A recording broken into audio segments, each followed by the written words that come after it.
মাছ আসলো কই থেকে? ওই যে দেখেন দর্শক ভাইরা, হ্যাঁ, মানে আপনার প্রচণ্ড মাছ। ওই যে দেখেন, ওই যে আসলে এটার লগে তো কোনো নদীর লগে কালেকশন নাই, কিন্তু রে একটা পুকুরের লগে কালেকশন আছে। এই যে এই বাড়িটা দেখতে আছেন, এই যে এই বাড়িটার লগে কালেকশন।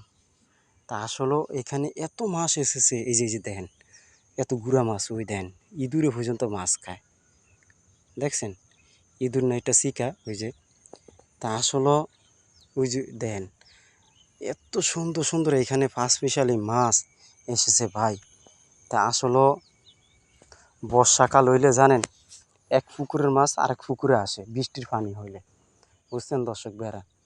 তা আসলে এত সুন্দর সুন্দর মাছগুলো আসে, খুবই ভালো লাগলো ভাই। সকালবেলায় এই পরিবেশটা অনেক সুন্দর আকাশের, এরপরে আপনার যেদিকে তাকাইবেন সেই দিকেই পরিবেশ, এত সুন্দর পরিবেশ, খুবই ভালো লাগলো। দেখছেন দর্শক ভাইরা, যে দেখেন অনেক গুড়া মাছ এসেছে এখানে।